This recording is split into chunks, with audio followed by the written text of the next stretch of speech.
தென்னாடுடைய சிவனை போற்றி எந்நாட்டவர்க்கும் இறைவா போற்றி எல்லாரும் எப்போதும் மனமகிழ்ச்சியோட சந்தோஷமாக மன நிறைவோடு இருக்கணும். சரி, நிறைய பேர் என்கிட்ட வந்து ஹிரண்மயி ட்ராவல்ஸில் கைலாஷ் யாத்திரை இருக்கான்னு கேட்குறீங்க. உங்களுக்கே நல்லா தெரியும், சென்ற ஆண்டு 7 தடவை கைலாஷ் யாத்திராவை நம்ம முடிச்சிருக்கோம். சென்ற ஆண்டு மட்டுமே 7 முறை நான் கைலாஷுக்கு போயிருக்கேன்.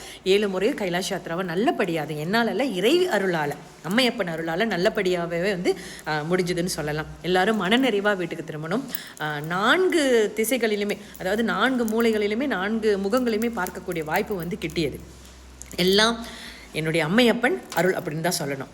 இந்த ஆண்டும் அதே மாதிரி ஒரு நல்ல ஒரு பொழுது உங்களுக்கு காத்துக்கிட்டு இருக்கு நம்ம கைலாய மலை அப்படின்னு சொல்லும் பொழுது அது ஒரு சாதாரண ஒரு விஷயமே இல்லை. இந்த பூமியினுடைய பிரபஞ்சம், அது இந்த பூமியினுடைய மையப்பகுதி, அது இந்த உலகமே அங்கிருந்து தான் தொடங்குவதாக ஐதீகம் இருக்கின்றது. இந்த பூமியே அங்கிருந்து தான் ஆரம்பமாகின்றது. ஆதியும் அந்தமும் ஆகிய அம்மையப்பனுடைய வீடு அது. அந்த வீட்டுக்கு, இப்போ அம்மா அப்பாவோட வீட்டுக்கு நம்ம போகும்போது எவ்வளோ சந்தோஷமாக மனநிறைவாக நம்ம போவோம், அந்த மாதிரி தாங்க. இதே மாதிரி தான் கைலாய மலைக்கு போகிறது அப்படின்றது ஒரு சாதாரண விஷயம் கிடையாது. அது வந்து மனசு முழுக்க அவ்வளோ ஒரு நிறைவான ஒரு விஷயம். கைலாய மலைக்கு நம்ம போகிறோன்னா நாம் போல நம்மளை பார்க்குறதுக்காக நம்ம அம்மா அப்பா தான் நம்மளை அழைச்சிட்டு காத்துக்கிட்டு இருக்காங்க. இந்த வாய்ப்பு உங்களுக்கு கிடச்சிச்சின்னா தாராளமாக நீங்கள் கைலாய மலைக்கு ஹிரண்மயோடு வரலாம். உங்களை நல்லபடியாக அழைச்சிட்டு போகிறதுக்கு காத்துக்கிட்டு இருக்கோம். நிறைய பேர் நிறைய அனுபவங்களை வந்து பகிர்ந்துக்குவாங்க. அது அவங்களுடைய அனுபவம். உங்களுக்கான அனுபவம் இது, அதை தெரிஞ்சுக்கிறதுக்கு நீங்கள் தான் வரணுங்க. இப்போ நிறைய பேர் நிறைய விஷயங்களை வந்து பகிர்ந்துக்குவாங்க. அது அவங்களுக்கு கிடைச்ச ஒரு உண்மை, அவங்களுக்கு கிடைச்ச ஒரு அனுபவம், பாக்கியம். நீங்கள் போகும்போது வேறு ஒரு உண்மை காத்துக்கிட்டு இருக்கலாம், வேறு ஒரு அனுபவம் உங்களுக்கு காத்துக்கிட்டு இருக்கலாம். 7 தடவை சென்ற ஆண்டு நான் போன போது, நீங்கள் நம்புறீங்களோ இல்லையோ, ஒவ்வொரு தடவையும் வெவ்வேறு விதமான அனுபவம் எனக்கு கிடைத்தது. வெவ்வேறு விதமான ஒரு பாக்கியம், ஒரு உணர்வு அப்படின்னு தான் சொல்லணுங்க. அதனால் எல்லாருக்கும் எல்லாமே அமைந்திடாது. அமைவது எல்லாமே அந்த இறையருளால் தான், அம்மையப்பன் அருளால் தான். நமக்கு என்ன காத்துக்கிட்டு இருக்கு அப்படின்றது நாம் போகும்போது, நடந்து போகும்போது, கடந்து போகும்போது தான் நம்மளால் உணர முடியும். அதனால் கைலாய மலையின் அந்த அனுபவம், அந்த உணர்வு, அந்த பக்தி, இதை அனுபவிக்க நீங்கள் ஹிரண்மயை நாடலாம். இன்னொன்று நான் சொல்லிக்கிறேங்க, நான் சிறந்தவங்க அப்படின்னு சொல்லவே மாட்டேன். சிறந்ததை தருவதற்கு முனைப்பை காட்டிகிட்டு இருக்க அம்மையப்பன் அருளால்.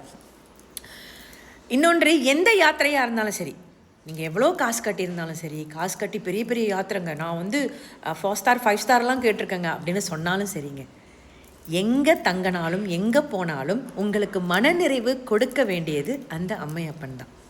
எவ்வளோ பெரிய இடத்துல இருக்கணும் முக்கியம் இல்லை, எவ்வளோ அன்போடு அவனை அணுகிறோம் அப்படின்றதில் தான் நம்மளோட பக்தியே இருக்குது. இறைவனை அணுகுவதற்கு ரொம்ப சுலபமான ஒரே ஒரு வழி சொல்கிறேங்க. மணிக்கணக்கில் தவம் செய்ய வேண்டாம், மணிக்கணக்கில் யாகம் நடத்த வேண்டாம். மன நிறைவோடு ஒரு வினாடி, ஒரு மணித்துளி ஓம் நம சிவாய, ஓம் சக்தி ஓம்னு மன நிறைவோட உண்மையாக சொன்னாலே போதும், இறைவனை அணுகலாம். இன்னொன்று, ஒருவனுக்கு துவண்டு போயிருக்கிற ஒருவனை தட்டி கொடுக்குறேன் பாருங்க, அங்கே தெய்வம் இருக்கின்றது. பசித்தவருக்கு சாப்பாடு கொடுக்குறேன் தெரியுங்களா, அங்கேயும் தெய்வம் இருக்கின்றது.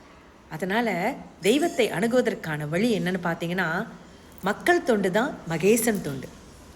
நல்லபடியாக யாத்திரைக்கு வரணும்னா தாராளமாக எங்களுக்கு நீங்கள் அழைக்கலாம். அதோட கேடர்நாத் பற்றி நிறைய பேர் கேட்டிருந்தீங்க.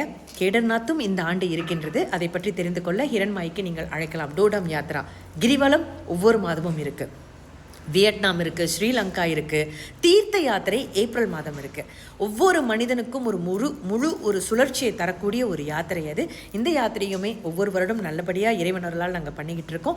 நம்பி வந்தீங்கன்னா நிச்சயமாக நல்லபடியாக கூட்டிகிட்டு போவோம். மேலும் நீங்கள் தெரிந்து கொள்ள கண்டிப்பாக நீங்கள் அழைக்கலாம். எல்லா யாத்திரைகளிலுமே ஏதாவது ஒரு குறை இருந்தே இருக்கும். 100% எந்த யாத்திரையுமே வந்து முழுக்க முடிக்க முடியாது. நமக்கு என்ன தரணும், என்ன காத்துக்கிட்டு இருக்கு, எல்லாமே இறைவன் தான். சரிங்களா? எல்லாவற்றையுமே தெரிந்து கொள்ள நீங்கள் எங்களுக்கு அழைக்கலாம். 0307070011436 ஹிரண்மயி ட்ராவல்ஸ். எல்லாரும் நல்லா இருப்போம்.